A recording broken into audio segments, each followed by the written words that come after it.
You are now listening to theGrio's Black Podcast Network, Black Culture Amplified. And welcome back to theGrio Daily. You know, if you've been watching us during Black History Month, you know we're centering our podcasts or our talks on the idea that South Carolina is the capital of Black America. Now, we're not just talking about slavery, we're talking about, today. South Carolina, for most of American history, has been a leader, not just in white people doing white supremacist thing, but in the fight against white supremacy, and is still so to this day. Now, to understand that, we're going to talk about, again, we've been talking about it for the past few years, but I want to bring you up to date. We're going to talk about education in South Carolina, and we're going to start with today. Right? So we've been giving you kind of the origin story of the fight against Black people educating themselves in South Carolina. But to understand what's going on today, you need to understand what we talked about in those past few episodes. Because if you don't, you won't understand what happened to Baron Davis. So who is Baron Davis? Baron Davis is the superintendent of a school district, of one of the largest school districts in the state of South Carolina. He's a Black man. First of all, he's my friend. I have to, confess that he's my friend. And he is very adamant about erasing the disparities between Black people and white students in the education system. Well, luckily, he's the superintendent over a district that is majority Black. Again, one of the largest in South Carolina. I think the inspiration just comes from my desire to want the very best for the students in Richland too. I have extreme confidence in our faculty and staff, in our parents, and in our community members to provide our students with a premier education. And so when I was thinking about the vision for our school district and sharing the vision with our partners, the word premier was something that continuously came up. And during the pandemic, Baron Davis began fighting the state of South Carolina after one of his teachers at one of his schools died from COVID. And she died as soon as the schools reopened after COVID first hit. So what Baron Davis said is, look, man, if you want to come to this school, everybody got to wear a mask. Because, the only reason he said that, to be fair, is because the doctors had said it, the South Carolina Department of Health had said it, the Centers for Disease Control has said it. So he was just doing stuff that was scientifically sound. It's not like he was just arbitrarily using his own opinion to set policy. I mean, who would do a thing like that? But after this teacher died, Baron Davis said, everybody who comes to the school got to wear a mask, right? It's a mask mandate. Well, for some reason, the state of South Carolina said, look, we're going to ban all mask mandates. We know why they did it, because there's this dude named Trump. But South Carolina banned mask mandate, and Baron Davis said, well, not in these schools with these Black students. Now we ain't doing that. So he took the state of South Carolina to court, not just to a local magistrate, to the South Carolina Supreme Court. Him, not on behalf of the Richland 2 school district. No, Baron Davis is suing the state of South Carolina to protect Black students about this mask mandate. And what happened was that put Baron Davis under the target. And he became the target of white parents conservatives across the state, they said they were going to get him out. Well, how are they going to get him out? Well, they accused him of teaching this thing called critical race theory. And he kind of was, right? He was actually doing CRT. To be fair, Baron Davis believes in CRT. I'm not going to sugarcoat it, but not the one you're thinking of. See, Baron Davis had heard about a black woman from South Carolina who had been putting CRT in schools for more than 30 years. And this black woman, she had created this course that would teach students by not making their lessons so white. And she called it culturally responsive teaching.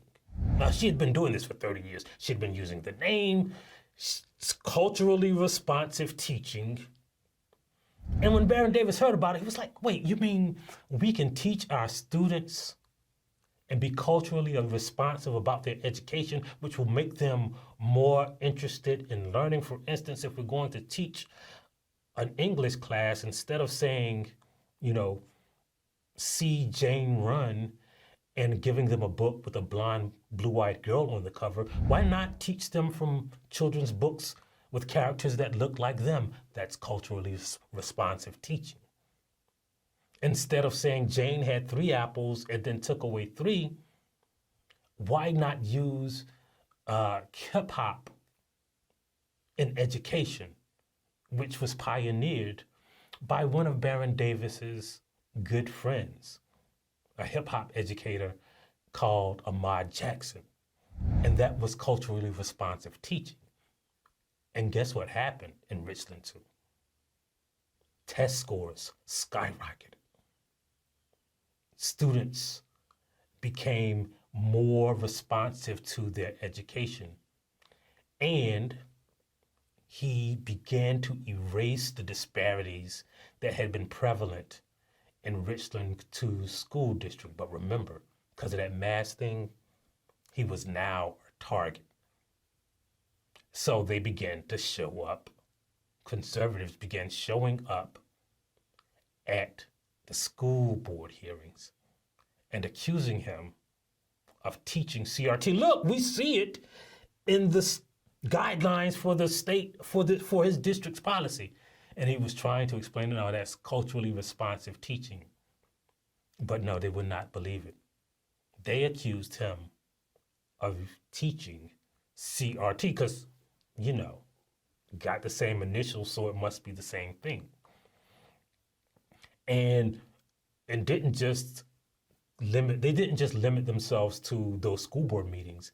They began attacking him in the community. Yeah, man, they attacked his wife. And to be fair, when the police looked at it, they said, oh, yeah, it was the white people's fault. And then those parents, they said, hey, look, we should get the superintendent of education to investigate this whole school district. And they did. And the school superintendent, or what they call the inspector general of this Department of Education, investigated Baron Davis's entire school district. This majority black school district. And guess what they found? This education superintendent, who was appointed by the governor, who is anti-Baron Davis, you know what they found? They found that he was doing nothing wrong. In fact, they said, like this dude, I don't agree with him, but he's doing a very good job. But those parents wouldn't let it go. So,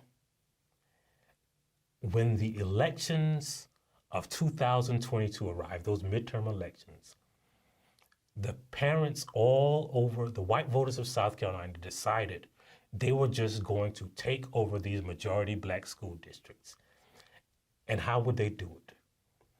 They created a law that wouldn't just vote in new people on the school districts. They said every person on every school district in the state was up for re-election. And they ran, the Republican Party in South Carolina ran candidates, white candidates who didn't live in the areas and many times never had students in those schools. They ran them for those school board positions.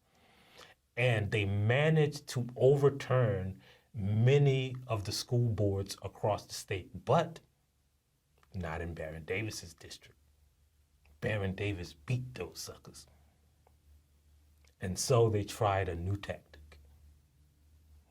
They created this idea that in South Carolina, the teachers were instilling critical race theory into the students' curriculum. And that's how that idea spread. Because one dude dared to protect black students in this majority black district in South Carolina. And that's why South Carolina is one of the states that first tried to pass anti-CRT laws. They failed. Baron Davis won again. But they never stopped trying, and that idea spread across the country.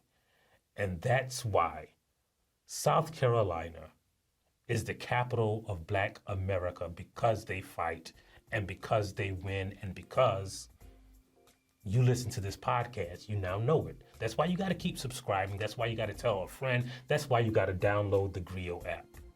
And as always, we leave you with another black saying. And today's black saying is, you win some and you lose some, but you gotta fight them all. If you liked what you heard, please give us a 5-star review, download the theGrio app, subscribe to the show, and share it with everyone you know. Please email all questions, suggestions, and compliments to podcasts@thegrio.com. You are now listening to theGrio's Black Podcast Network, Black Culture Amplified.